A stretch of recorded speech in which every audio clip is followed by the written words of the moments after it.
Ouça agora uma palavra de graça e amor com seu amigo Renato Suete.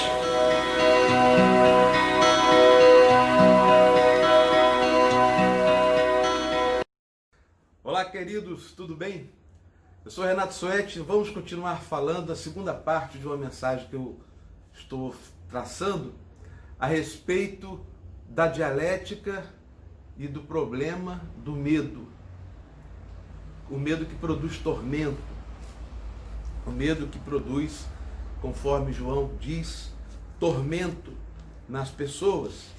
E a visão errônea que se tem, muitas vezes, de Deus a respeito dele,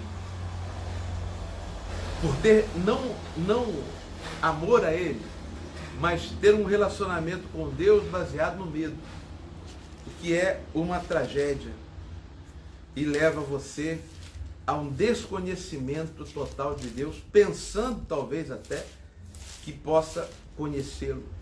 Segunda epístola de Paulo, meu querido Paulo, posso chamá-lo assim, tenho intimidade com ele para isso, porque amo as epístolas do nosso apóstolo, a quem Deus conferiu pregar aos gentios. Paulo, ele diz aqui, em 2 Coríntios, capítulo 11, versículo 11. Paulo está usando de ironia aqui. Paulo está sendo irônico e bastante irônico. Ele estava um pouco bravo com os coríntios, porque os coríntios não viam nele uma autoridade que ele era e que ele possuía, dada por Deus. Então Paulo diz assim, no versículo 1 do capítulo 11 de 2 Coríntios: quisera eu me suportasseis um pouco mais na minha loucura. Ele está sendo cínico, ele está sendo irônico. Queria que vocês me suportassem na minha loucura, vocês me acham louco. Veja, você tem que entender que Paulo vivia uma dialética não, ele vivia numa... ele vivia uma problemática, vamos dizer assim. Ele vivia um problema tremendo, porque muitos não viam Paulo como apóstolo, não reconheciam o apostolado de Paulo, porque ele outrora havia sido inimigo dos cristãos. Então muitos duvidavam, não levavam Paulo tão em conta quanto aqueles apóstolos que andaram com Jesus. Paulo não andou com Jesus, Paulo conheceu Jesus em espírito. Por isso ele conheceu mais a Deus, porque Deus é espírito de verdade, e Jesus é Deus. Então ele disse: vocês suportai-me, pois. Ele diz: sabe por que eu estou zangado com vocês? Ele vai dizer: porque zelo por vós com zelo de Deus. Ele cuidava do rebanho. Os coríntios foram evangelizados por ele, porque eram gregos, na ilha de Corinto. Então Paulo é quem foi lá falar com eles, os outros não iriam jamais. Mas a Paulo foi revelado que também aos gentios, como também a Pedro, mas Pedro não fez isso tão efetivamente, aos gentios também deveria ser pregado o evangelho de Cristo. Então ele disse: visto que vos tenho preparado para vos apresentar como virgem pura a um só esposo, que é Cristo. Mas receio que, assim como a serpente enganou a Eva, com sua astúcia também seja corrompida a vossa mente, e vocês se apartem da simplicidade e pureza devidas a Cristo. Ele vai falando da simplicidade do evangelho de Cristo, aí ele complementa, verso 4: se na verdade, vindo alguém, prega outro Jesus que não temos pregado, ou se aceitais espírito de diferente que não tendes recebido, ou evangelho diferente que não tendes abraçado, a esse de boa mente o tolerais. Aí ele diz ainda, complementando, e para corroborar a minha tese aqui que eu estava lhes falando, Paulo sentia que as pessoas o inferiorizavam por ele não ter sido um dos 12 apóstolos lá que andaram com Jesus. Mas ele não era inferior, até superior, porque escrevia a maior parte do Novo Testamento. Mas ele diz: porque suponho em nada ter sido inferior a esses tais apóstolos. Paulo está dizendo aqui que se alguém chegasse para os coríntios, ele receava isso, pregando outro Jesus, que eles aceitavam. Que outro Jesus é esse? É o Jesus do medo. É o Jesus que não é o Jesus do perdão, que não é o Jesus que perdoa, que é a representação exata de Deus, O Jesus que perdoou a mulher adúltera e disse, nem eu a condeno. O Jesus que perdoou a Zaqueu, que era ladrão. O Jesus que na parábola, ele é o pai do filho pródigo. Ele é o Deus pai do filho pródigo, que recebe o filho pródigo, que muito se desviou, que muito andou longe do pai e volta e é recebido com festa. Esse é o Jesus que Paulo pregava. Esse é o Jesus do Evangelho. Mas Paulo disse, talvez se vierem outros, pregando outro Jesus, vocês aceitam. Esse outro Jesus é o outro Jesus do medo. É esse Jesus, entre aspas, que muitas religiões, muitas igrejas, no caso, nem religiões, igrejas, pregam ao Jesus do medo, é o Jesus que está pronto para lhe condenar, é o Jesus que está à espreita sempre para mandar você para o inferno, ou coletivamente mandar tantas pessoas para o inferno. É o Jesus da vingança, que faz até músicas falando que Deus vai vingar. Hoje em dia isso é absurdo. Paulo diz, eu tenho medo que se vem alguém e prega um outro Jesus, vocês aceitam. Se vem alguém e prega outro evangelho, que não é o evangelho da graça, vocês aceitam. E começam a misturar graça com lei, e já não sabem se vivem debaixo da graça ou debaixo da lei, debaixo dos sacrifícios da lei ou debaixo da graça, que reconhece o sacrifício de Jesus como o último definitivo sacrifício para nos salvar.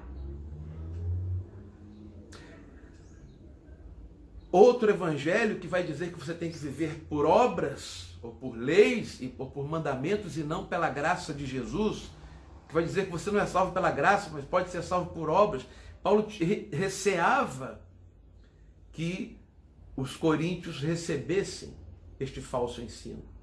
Da mesma forma, eu estou pregando com amor esta série de mensagens, essa segunda parte, falando sobre o medo, de você vencer o medo e entender que não se trata a Deus com medo. Você não pode deixar que o medo seja um argumento que usam para você se ligar a Deus, porque você se ligar a Deus por medo não é se ligar a Deus, mas é se ligar a um outro Deus, que não é o Deus da Bíblia, que não é o Jesus da graça do Evangelho. Eu estou fazendo isso com muito amor para que você entenda que Deus quer que você venha por laços de amor. Como ele diz lá em Oséias, com laços de amor te prendi.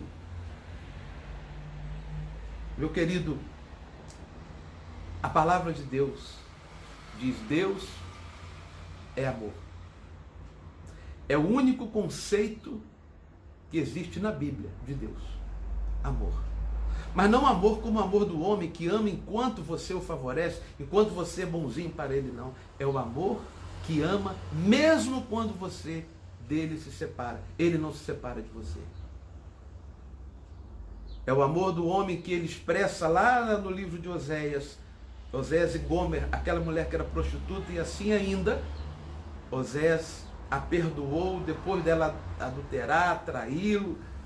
Essa era uma comparação de como o povo fazia com Deus, ou como uma pessoa pode fazer com Deus, ainda assim depois vai lá, Oséias, e a compra, e a traz de volta.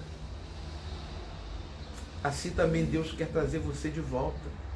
Você foi afastado de Deus porque tanto medo, você tem tanto medo e você tem uma ideia tão errônea de Deus que você diz, é impossível que Deus possa me perdoar, porque eu errei tanto, eu fui tão longe.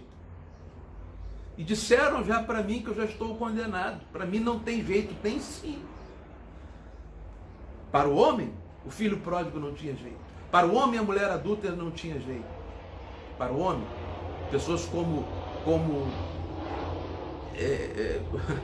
Zaqueu jamais poderiam ter salvação. Mas para Deus há, porque Ele ama a você. E Ele quer apenas que você se relacione com Ele por amor. Então não receba esse outro Jesus do medo, esse Jesus que usa um Apocalipse para colocar medo em você, usa os textos do Apocalipse, usa os textos condenatórios para você se sentir condenado e perdido. Não crê nesse Deus, porque Ele não existe. Não crê nesse evangelho de leis, de obras, de condenação, pois ele não há. Ele não existe, ele não é evangelho. O evangelho é graça pura. Uma vez para sempre, Jesus lhe salvou, morreu por você, melhor dizendo, para lhe salvar. Você creu nele. E a obra que ele começou em você, ele não vai deixar incompleta. aquilo que ele começou em você, ele vai completar, ainda que seja nos seus últimos dias. Então venha para a vida, venha para Jesus agora, como a canção que eu fiz, venha Jesus agora, vem a Jesus, mas ao verdadeiro Jesus, ao Jesus do amor, ao Jesus que lhe ama, ao Jesus que lhe chama neste momento. Pai querido e amado, que todos aqueles que venham a ser chamados através desta mensagem venham para ti. Nós não estamos pregando religião, nós não estamos pregando igreja nem placa de igreja, mas o Senhor Salvador, Todo-Poderoso para nos salvar e para nos perdoar.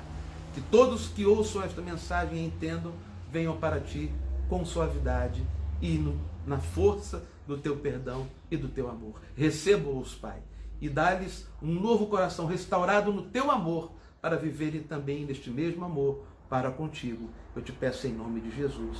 Amém, Pai querido. Amém. Graças a Deus.